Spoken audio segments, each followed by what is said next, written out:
ketika Bapak membawa buku-buku dan Bapak memberi contoh, kami membaca bersama, aku menemukan buku yang cocok buatku gitu, menyenangkan gitu.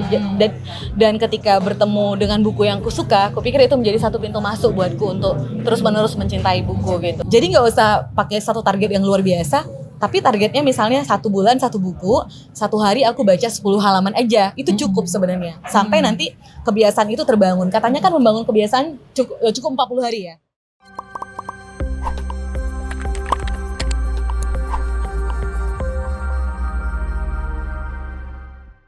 Sore Kak. Halo Kak. Halo. Sore. Apa kabar nih? Baik. Sehat ya. Sehat. Alhamdulillah. Nah, Eka ini adalah pegiat literasi, dia juga duta baca Kabupaten Karo ya. Iya, sampai benar, sekarang. Wah, luar biasa. Nah, Eka kita mau bincang-bincang nih. Pertama mungkin dari Eka dulu nih gitu kan. Kenapa sih Eka itu suka buku gitu dan sejak kapan gitu suka bukunya? Iya. Kenapa suka buku ya Kak? Iya. Aku pikir kesukaanku sama buku itu nggak bisa tumbuh sendiri ya.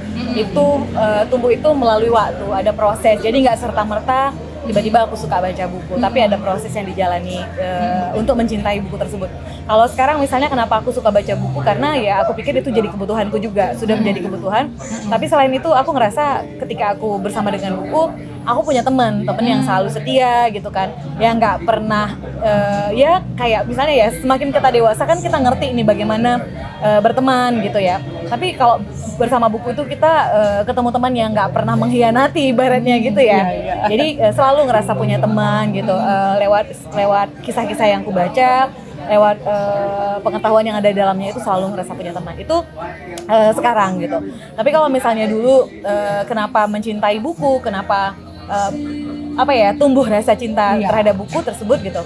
Itu prosesnya aku pikir pengaruh dari keluarga Kak, pengaruh dari keluarga. Jadi waktu kecil itu sebenarnya kecintaanku sama buku itu mulai tumbuh dari orang tua. Jadi ada peran orang tua di sana. Walaupun misalnya tidak bentuk perintah, nggak ada tuh perintah misalnya dari bapak, Eka kamu harus rajin membaca supaya kamu pintar, kamu harus rajin membaca supaya banyak manfaat buat kamu, enggak gitu. Tapi yang dilakukan bapak adalah memberikan contoh gitu, memberikan contoh dan menyediakan buku-buku gitu. Nyediain buku-buku misalnya bapak pulang misalnya dia bawa buku gitu ya, buku-buku cerita anak yang cocok dengan usiaku waktu itu gitu kan. Jadi ya kami ada beberapa bersaudara bapak banyak bawa buku cerita itu gitu. Kemudian dia letakkan, dia kasih tunjuk gitu ya. Kemudian bapak ya duduk juga ketika misalnya ada waktu momen bapak sudah pulang kerja gitu ya. Ya udah kami duduk bareng gitu. Ya bapak baca juga, baca koran, baca buku gitu.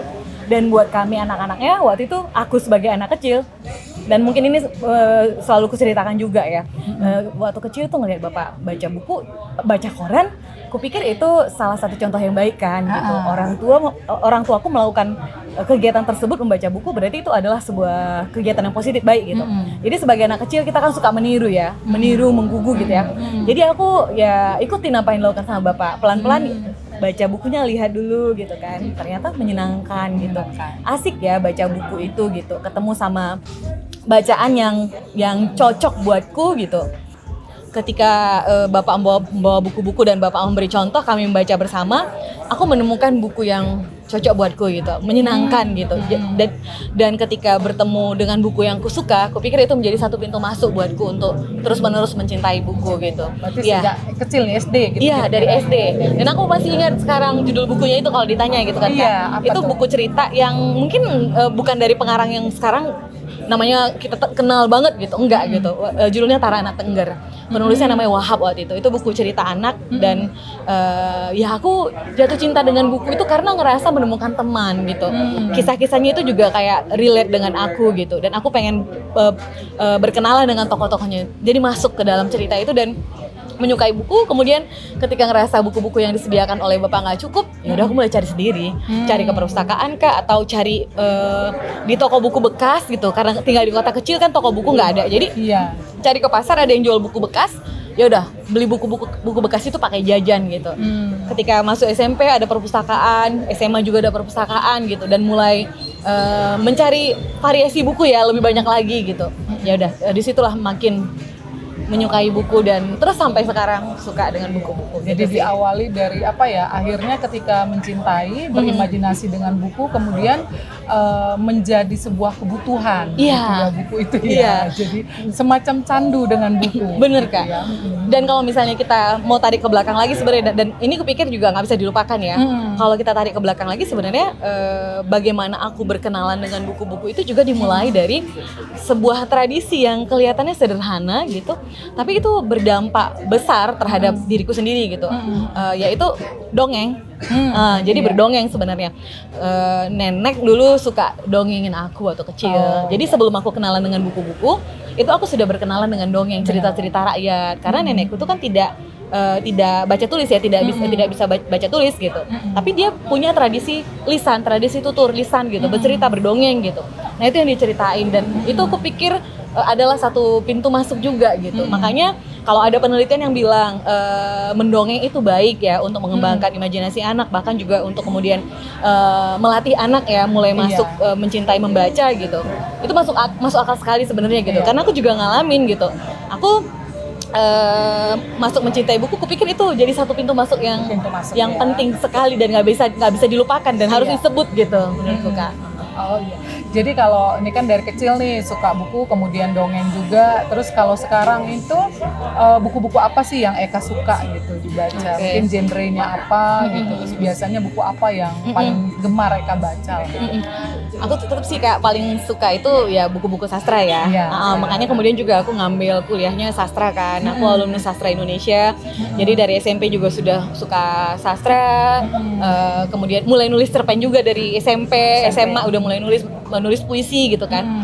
Dan itu tetap jadi jenis buku lah favoritku itu sastra, tapi nggak menutup kemungkinan ya. Aku tidak menutup peluang untuk membaca buku-buku yang lainnya. Artinya aku baca semua buku Kak. Mau itu buku esai, ilmu pengetahuan gitu, buku non fiksi juga. Walaupun nggak terlalu banyak baca buku pengembangan diri, tapi aku baca juga gitu. Kemudian buku-buku perkembangan ilmu pengetahuan yang terbaru gitu juga baca gitu. Cerita-cerita fiksi yang fantasi itu aku juga suka gitu. Jadi aku nggak menutup diriku untuk membaca beragam jenis bacaan. Bahkan buku-buku cerita anak pun sampai sekarang aku masih suka dan membacanya gitu Kak.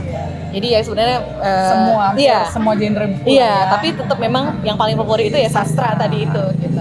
Nah, kecintaan kepada sastra ini itu penulis yang paling Eka idolain siapa gitu, dan kenapa suka sama penulis ini? Iya, nah banyak ya Kak ya, penulis yang aku suka banyak dan itu kayaknya juga berubah-ubah sejalan sama waktu gitu ya, sejalan sama perkembangan aku sendiri, kemudian pengalaman membacaku itu juga berkembang gitu. Mungkin dulu-dulu aku tidak terlalu kenal karyanya, kemudian bersentuhan dan suka gitu. Tapi mungkin untuk menyebut beberapa nama lah ya, misalnya aku suka Seno Gumira Aji Dharma. Kenapa suka Seno Gumira Aji Dharma? Karena Seno itu kan punya karakteristik yang khas juga, kemudian bagaimana dia menghadirkan realitas juga dalam karya-karyanya, persoalan-persoalan isu sosial gitu. Kemudian cara dia mengemasnya juga itu jadi satu combo yang kupikir menarik. Itu yang membuat karya-karya Seno itu aku suka. Cara-cara dia bercerita juga aku suka. Iya, itu salah satunya. Terus misalnya kalau dari luar itu John Steinbeck misalnya gitu kan, dia juga mengangkat realitas gitu. Kemudian ya Pramudia tentu juga suka gitu. Kalau yang perempuan misalnya suka dengan Ayu Utami gitu. Siapa lagi ya? Mungkin itulah untuk menyebut beberapa di antaranya. Nama penulis yang Eka suka. Iya gitu Kak, ya. benar-benar. Nah, terus kan ini kan diawali dari kegemaran sebenarnya kan gitu ya, suka membaca, terus merasa candu nih dan menjadi kebutuhan gitu. Nah, tapi Eka ini kan akhirnya menjadi pegiat gitu. Nah, pegiat dan sekarang juga sudah menjadi duta bahasa juga kan gitu ya. Duta baca dan juga pegiat literasi dan membangun komunitas itu ya, komunitas ngobrol buku. Benar Kak. Itu yang paling gong lah kalau bisa dibilang ya, sering mungkin sebulan sekali ya itu ada selalu kalian. Kalau offline. Iya. Tapi kalau yang ngobrol bukunya. Yang online-nya setiap minggu Kak, setiap Jumat. Minggu. Itu gimana tuh ceritanya, kenapa Eka akhirnya terjun ke kok bisa dibilang ya dunia literasi inilah gitu. kenapa ya? Bingung juga sih kalau ditanya kayak gini ya. Tapi sebenarnya irisannya itu udah lama lah ya, dari zaman kuliah kan sebenarnya sudah berkegiatan seperti itu juga gitu. Katakanlah misalnya ya dari SMA juga lah, seperti yang aku bilang tadi ya, udah mulai nulis puisi, nulis cerpen gitu. Kemudian misalnya juga mulai nulis drama juga gitu, ngelatih kalau di gereja dulu misalnya ngelatih drama misalnya saat Natalan misalnya gitu kan. Jadi awal-awal itu udah terasa sebenarnya. Kuliah aku masuk di Pers Mahasiswa. Nah itu kan jadi satu pintu masuk juga lah ya untuk berkecimpung lah di dunia literasi tersebut. Nah waktu kuliah sebenarnya kan itu sudah dimulai ketika aku dan beberapa kawan itu membuka taman bacaan. Jadi sempat buka toko buku kecil dan taman bacaan namanya Rumah Buku Medan dulu ya. Iya, Rumah Buku Medan pertama. Itu sempat beberapa tahun. Jadi kan udah memang dari awal ya memang pengennya ngeracuni orang kali ya untuk suka baca buku gitu. Dan mungkin kupikir karena itu tadi, karena kesukaanku membaca buku, ya pengen juga orang-orang ngerasakan hal yang sama, itu menyenangkan. Jadi pengen juga orang merasakan kesenangan itu gitu. Dan waktu buka taman bacaan dan toko buku itu sebenarnya ingin memberi akses juga kan. Aku tahu kita yang berada di daerah kan tidak selalu mendapatkan akses buku-buku ya. Gitu. Kadang-kadang ya nggak semua tempat itu punya kesempatan yang sama gitu. Jadi waktu itu memang sudah kepikiran ya udah kita pengen memberikan kesempatan itu gitu. Jadi sudah masuk dari zaman akhir-akhir kuliah itu, semester akhir mulai bikin kegiatan literasi. Kemudian kerja sempat tidak terlalu banyak berkegiatan literasi gitu ya. Tapi kemudian aku juga kan ikut voluntary waktu itu di kegiatan literasi di seputar Danau Toba. Cukup panjang juga. Mungkin ada sekitar 4-5 tahun berkegiatan di sana gitu. Tapi kemudian banyak ya fokus di Medan gitu. Di Medan apa yang bisa dilakukan, ya udah pengen ngelakuin sesuatu lah gitu, apalagi waktu pandemi kan nggak bisa bergerak jauh keluar kota misalnya, ya kenapa nggak di Medan aja lah dibuat kegiatannya. Akhirnya waktu itu memang bersama dengan beberapa teman melihat bahwa oh ya kita sama-sama pencinta sastra gitu ya, kemudian ngelihat bahwa oh ya bagaimana caranya supaya sastra di Sumatera Utara, di Kota Medan khususnya juga tetap bergeliat gitu kan, dan ingin menularkan semangat mencintai sastra itu kepada orang-orang. Makanya kita bikin satu wadah namanya Ngobrol Buku. Dan kita pilih tagline yang mengenal hasanah sastra Indonesia. Jadi kita ingin memperkenalkan sastra Indonesia kepada orang banyak. Akhirnya Kak, ya udah dibikinlah kegiatan Ngobrol Buku. Karena pandemi dipilih platform digital yang ya kita bisa ketemu walaupun nggak secara langsung gitu. Kita bisa tetap ngobrolin sastra secara seru gitu. Dan supaya ini seru dan kita pengen juga nggak hanya anak-anak yang kuliah di sastra yang ikut terlibat, atau tidak hanya penulis, tidak hanya praktisi sastra gitu ya, supaya ini semua orang lah ya, kita pengen sastra itu untuk semua orang. Makanya akhirnya yang kita libatin yang jadi narasumber misalnya ada berbagai latar belakang. Dosen, guru, mahasiswa, dokter, fotografer, pemuka agama juga gitu-gitu kan. Jadi memang kita travel blogger gitu, banyak-banyak lah semua, ada yang bidan juga gitu. Jadi semuanya kita libatin karena prinsipnya kita percaya ya udah sastra itu untuk semua orang, dan semua orang penting sebenarnya untuk membaca sastra. Karena apa gitu kan? Ya karena kita ngerasa bahwa dengan membaca sastra itu akan menumbuhkan empati gitu. Orang-orang akan punya rasa empati. Orang-orang akan melihat kehidupan dengan lebih luas, lebih bijaksana gitu. Nggak perlu mengalami sendiri, tapi kita bisa mencoba mengenali kehidupan orang lain, pengalaman-pengalaman orang lain gitu dengan membaca karya sastra. Jadi kita punya rasa empati itu, rasa kemanusiaan itu sih gitu. Dan itu yang kita percaya, sehingga akhirnya Ngobrol Buku jalan dari 2020 ya Kak. Sabtu ini kita pandemi nih ya. Iya, dan Sabtu ini kita merayakan ulang tahun yang kelima Kak. Oh iya sih, selamat lah jadi untuk gitu. Komunitas Ngobrol Buku ya. Dan terus berkegiatan, lalu 2023 yang lalu dipercaya oleh pemerintah daerah Kabupaten Karo ya. Menjadi Duta Baca Kabupaten Karo 2023-2027 gitu. Nah kalau boleh nih sekilas tentang Eka menjadi duta bacanya, apa nih yang Eka lakukan gitu ketika didapuk menjadi duta baca?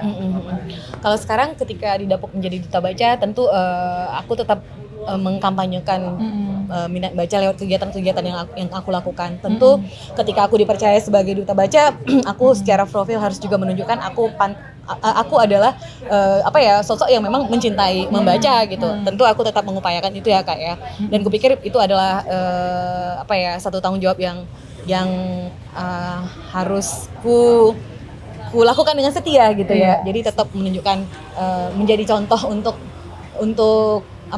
mendorong orang lain mencintai membaca buku gitu.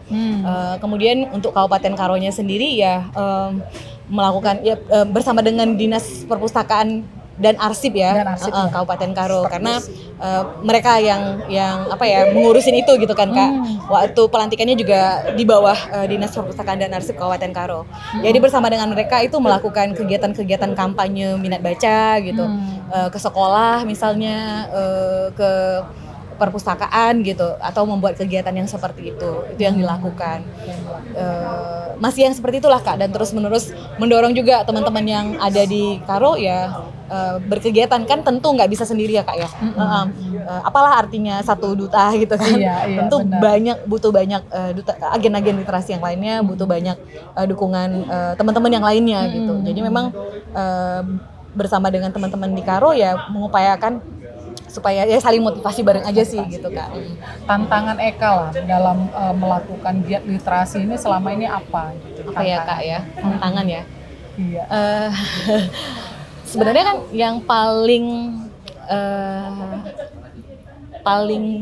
dibilang susah nggak juga sih sebenarnya, tapi yang paling diperlukan ya Kak, diperlukan itu kan tantangannya itu adalah bagaimana kita untuk menjadi konsisten gitu. Konsistensi itu sih yang harus dijaga ya. Itu kupikir kegiatan-kegiatan literasi, komunitas literasi ataupun ya kupikir di semua bidang ya, konsistensi itu sangat perlu gitu. Berkomunitas juga konsistensi itu yang harus dijaga, dan itu memang kami upayakan supaya terus konsisten, terus bisa solid gitu ya. Itu sih kupikir bagaimana membuat kegiatan ini bisa terus-menerus dilakukan gitu, tanpa memikirkan ini manfaatnya apa ya gitu, karena tetap percaya sekecil apapun upaya yang dilakukan itu punya manfaat gitu. Kalau misalnya perkara kadang-kadang orang bilang dananya kan susah gitu, ya kita sih berpikir selalu ya, kayak di ngobrol buku juga kita pikir kalau perkara dana ya kita mulai dengan apa yang kita punya gitu, nggak usah berharap yang harus sempurna dulu baru melakukan sesuatu gitu. Jadi ya udah, kita punya kapasitas apa, kita punya sumber daya apa, kita mulai dari situ. Ya ngobrol buku misalnya, kita kan nggak punya dana yang dari mana-mana gitu, itu kan ya urunan kita masing-masing gitu. Termasuk misalnya kita bikin diskusi buku itu setiap minggu kan, setiap pekan, setiap hari Jumat ya, Jumat malam itu kita bikin diskusi buku. Diskusi itu kontinu terus ya. Iya. Kalau sekarang udah 275 kali diskusi Kak totalnya. Iya. Dari 2020 ya kan. Jadi lebih dari 250 buku sudah kami diskusikan. Kalau misalnya itu dihitung dengan nominal gitu, 250 buku dikali harga buku 100.000, itu sudah berapa gitu kan. Dan biasanya kan obrolan itu 2 orang kan, jadi minimal ada 2 buku gitu. Tapi itu bisa disiasati menurut kami gitu. Caranya seperti apa? Yaudah kita siasati, kalau saya aku bilang tadi ya, 2 buku dikali 100.000, 200.000. 200.000 itu dikalikan 250 kali pertemuan aja, itu sudah berapa banyak kan Kak? Mungkin puluhan juta gitu kan ya. Tapi bagaimana mensiasatinya? Ya udah, kita siasati dengan saya punya buku apa, teman saya punya buku apa, mana buku yang bisa kita bicarakan bersama-sama. Dan untuk mencari narasumber juga kita cari teman-teman yang sudah membaca buku tersebut. Jadi kita ngelihat, oh iya, Kak Anggi misalnya sudah baca buku Ahmad Tohari misalnya. Oh, aku juga punya buku Ahmad Tohari, kenapa enggak aku coba ajak Kak Anggi untuk ngobrolin karya sastra ini gitu. Jadi kita selalu mencari upaya, kenapa ya, kalau orang pikir harus punya 2 buku terus dikasih dulu gitu misalnya kan, atau mengupayakan yang seperti apa. Enggak, kita mulai dari apa yang kita ada. Jadi mencoba mensiasati dengan cara seperti itu tantangan memang Kak. Soal akses bukunya, ketersediaan bukunya gitu. Kami nggak selalu punya buku yang sangat banyak gitu kan. Tidak tersedia gitu. Narasumbernya juga kadang memang kelimpungan nyarinya. Siapa ya jadi narasumber pekan ini, pekan depannya lagi gitu. Atau ketika luring siapa ya lagi offline gitu ya. Siapa narasumbernya yang udah baca buku ini, itu tantangan selain karena pembaca sastranya juga harus dipantau siapa, tantangan bukunya juga itu tantangan Kak, karena kita masih sediakan sendiri gitu. Jadi masih dari kita dulu nih gitu ya. Nah, ini Eka kalau permasalahan di kita ya, di Indonesia dan juga terutama lah Sumut ya kan gitu ya. Ini kan minat baca masyarakat kita juga masih rendah gitu. Ini menurut Eka kenapa gitu? Terutama mungkin anak-anak muda kita gitu ya, Gen Z yang sudah banyak terpapar digitalisasi malah makin susah membaca, malah suka yang konten-konten receh. Ini menurut Eka apa penyebabnya, terus kira-kira apa yang bisa dilakukan? Minat baca kita rendah tentu faktornya ini ya Kak ya, banyak ya gitu. Membaca itu kan sebuah kebiasaan ya, kebiasaan artinya memang harus dilatih ya, harus ditumbuhkan gitu. Lalu kenapa masyarakat kita tidak punya minat baca yang rendah? Karena memang belum ada ya budaya membaca, itu belum jadi satu kebudayaan buat kita, belum jadi kebutuhan gitu. Dan itu tidak dilatih gitu Kak. Kalau misalnya ingin punya minat baca yang baik gitu ya, meningkat, ya itu juga harus dilatih kan, dilatihnya dari kecil gitu, harus diajar dilatih dari kecil gitu, dari keluarga. Keluarga aku pikir punya peran penting, bagaimana menumbuhkan minat baca tersebut. Orang tua juga memberikan contoh gitu. Kemudian mungkin juga kalau misalnya berpikir bahwa membaca dan mencintai buku itu penting, tentu akan memberikan porsi juga ya untuk merawat kebiasaan membaca tersebut gitu, mengajak anak-anak menyukai membaca. Dan itu juga kupikir ya selain keluarga tidak terlepas juga dari masyarakat dan kemudian kebijakan-kebijakan yang ada juga gitu ya. Apakah akses buku sudah cukup atau tidak gitu. Kadang-kadang kan minat baca terus-menerus digaungkan, ayo suka membaca, penting membaca gitu. Tapi bagaimana dengan aksesnya terhadap buku-buku? Apakah buku-buku sudah bisa diakses oleh anak-anak di Indonesia di mana aja gitu? Apakah semua wilayah kalau di Sumatera Utara misalnya, apakah semua wilayah di Sumatera Utara itu buku-bukunya sudah bisa diakses gitu? Kan balik lagi ke situ. Kemudian juga orang bilang ya buku mahal di satu sisi ya juga gitu kan. Walaupun ya kalau misalnya ada niat bisa diupayakan juga, banyak upaya juga bisa dilakukan gitu. Tapi ya kalau dilihat memang harga buku ya cenderung lumayan mahal sih sebenarnya kan gitu. Nah, apakah ada juga kebijakan ke sana untuk mengantisipasi itu gitu, atau untuk memudahkan lah ya supaya buku-buku ini bisa diakses lebih luas oleh masyarakat gitu. Jadi sangat banyak faktor gitu. Anak-anak remaja, anak-anak muda sekarang misalnya, kita cenderung melihat mereka lebih suka dengan gadget, dengan gawai gitu. Ya lagi-lagi nggak bisa kita hindari ya Kak. Maksudku gini, ini kan memang eranya ya, teknologi berkembang, teknologi itu sudah sebuah keniscayaan gitu ya. Ya udah, memang kita harus beradaptasi dengan itu. Tapi bagaimana supaya ketertarikannya tidak hanya kepada konten-konten tersebut gitu, tapi juga kepada membaca buku. Jadi menurut aku kampanyenya adalah bukan hanya membaca buku dan tinggalin itu, enggak gitu. Itu nggak bisa juga gitu. Sebenarnya kan semua ini bisa dimanfaatkan ya untuk sumber pengetahuan, tapi harus berimbang gitu. Kalau misalnya asupannya hanya konten-konten yang itu kulit-kulitnya aja kan gitu. Ya nggak cukup gitu, itu harus diimbangi juga dengan membaca buku. Nah, penyadar tahuan seperti itu yang pikir penting dilakukan, bahwa ayo dong anak-anak muda, kalau kamu hanya melihat konten dari internet itu kan sepotong-sepotong. Tapi bagaimana kalau untuk mencari tahu lebih banyak, ini jadi pemantik boleh gitu kan. Cari tahu lebih banyak dengan membaca buku. Atau kamu membaca buku juga supaya kamu tahu mana yang benar, mana yang tidak, mana yang kurang tepat gitu. Ketika kamu punya banyak stok ilmu pengetahuan, kamu punya banyak lemari-lemari pengetahuan di kepala gitu. Tentu nggak gampang percaya dengan banyak pengetahuan. Ini kan sekarang kadang-kadang orang lebih percaya sama influencer misalnya ketimbang dokter gitu. Ngomongin kesehatan lebih percayanya Google daripada dokter misalnya gitu kan. Nah ini kan sesuatu yang ya perlu jadi perhatian kita gitu. Jadi sebenarnya itu tadi, anak-anak muda boleh ya, emang kamu perlu juga tahu semua konten-konten itu gitu. Tapi imbangi dengan membaca buku gitu. Jadi gunakan semuanya dengan maksimal, bahkan teknologi itu pun bisa kita manfaatkan Kak. Karena kan buku-buku digital juga banyak kan menggunakan teknologi, e-book, kemudian platform digital yang menyuplai buku-buku, katakanlah e-Pusnas misalnya, atau platform yang lain gitu.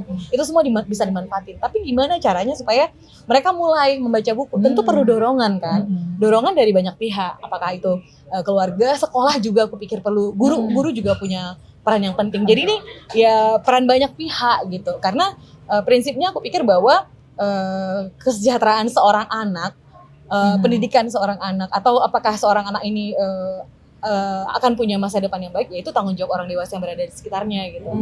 Gitu. Jadi banyak ya pihak yang harus bekerja sama untuk itu. Nah, ini kan yang menarik nih, banyak masyarakat itu membaca itu kan kesulitan karena susah untuk fokus, itu satu ya, ketika dia membaca pikirannya entah kemana-mana, atau mungkin baru baca selembar 2 lembar terus mengantuk. Ini apa nih tips dari Eka? Nih tipsnya ya.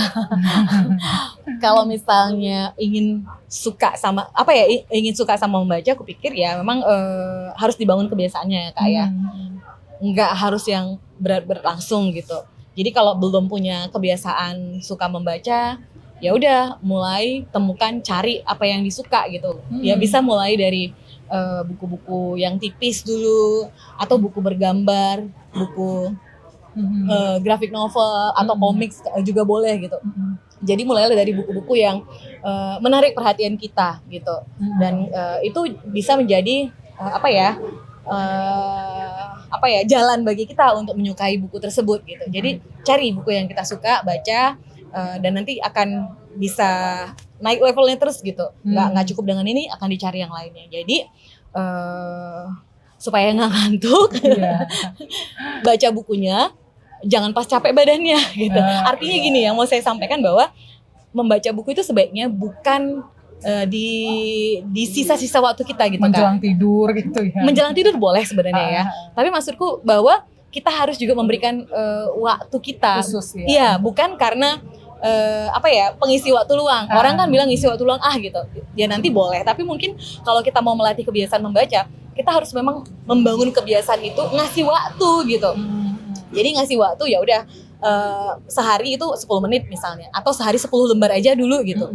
Jadi nggak usah pakai satu target yang luar biasa, tapi targetnya misalnya 1 bulan 1 buku, 1 hari aku baca 10 halaman aja, itu cukup sebenarnya. Sampai nanti kebiasaan itu terbangun. Katanya kan membangun kebiasaan cukup 40 hari ya. Iya. 40 hari kita sudah bisa membangun satu kebiasaan. Ya kita bisa. Jadi habit kita ya. Iya, kita coba bisa bangun. Kita bisa coba bangun kebiasaan membaca itu dengan melatih 40 hari baca buku 10 lembar sehari atau 10 menit sehari. Dan kasih waktu terbaik gitu. Iya. Apakah bangun tidur gitu, atau sebelum tidur tapi belum ngantuk-ngantuk banget gitu ya, udah menuju persiapan tidur, kasih waktu membaca buku gitu. Dan supaya nggak terdistraksi, itu pengalamanku juga sebenarnya. Supaya nggak terdistraksi, gadgetnya langsung dijauhin gitu. Kalau mau baca buku, gadgetnya langsung dijauhin, tidak terjangkau tangan gitu, sehingga tidak langsung kepo dan gatal pengen ngelihat gitu. Atau di silent, di di silent apa sebenarnya kok tiba-tiba lupa aku. Pokoknya itu ya, suaranya dikecilin gitu. Sehingga itu tidak menjadi distraksi buat kita untuk konsentrasi membaca buku gitu. Itu sih menurutku Kak. Tipsnya ya, mudah-mudahan itu bisa membuat bisa menjadi cara lah. Betul. Bagi orang mungkin yang mau memulai untuk menciptakan baca. Betul. Nah ini mungkin yang terakhir nih Kak, apakah kita cerita-ceritakan tadi ada peran banyak pihak ya untuk bisa menggiatkan literasi. Nah mungkin pesan Eka nih untuk pemerintahan Provinsi Sumut nih, apalagi kan gubernur kita juga masih baru gitu kan, muda juga gitu kan. Betul. Kira-kira program kah atau kebijakan apa yang bisa dilakukan gitu oleh Pemprov Sumut untuk menggiatkan literasi di Sumatera Utara? Apa ya? Yang kalau menurutku goodwill sih awalnya ya, goodwill tentu dari pemerintah daerah kita gitu, bahwa memandang kegiatan literasi, kegiatan membaca itu penting. Kupikir itu dulu nih, ada goodwill bahwa membaca itu penting, bahwa mencerdaskan kehidupan bangsa itu penting, bahwa anak-anak negeri ini gitu ya perlu mendapatkan asupan bacaan dan kualitas bacaan yang bagus gitu. Dengan adanya goodwill itu kupikir bisa membuat berbagai kegiatan dan kebijakan-kebijakan yang berdampak ya terhadap masyarakat luas gitu. Jadi mungkin bentuknya tidak selebrasi kupikir, karena selebrasi itu kan hanya Iya. sekilas ya, sekali selesai gitu. Dia indah kayak kembang api meledak gitu, tapi sebentar udah selesai. Tapi bagaimana menghadirkan kegiatan-kegiatan yang esensial, rutin gitu, terus menerus dan menjangkau gitu. Itu kupikir yang paling penting. Jadi nggak hanya selebrasi sebentar udah selesai, tapi itu terus menerus gitu.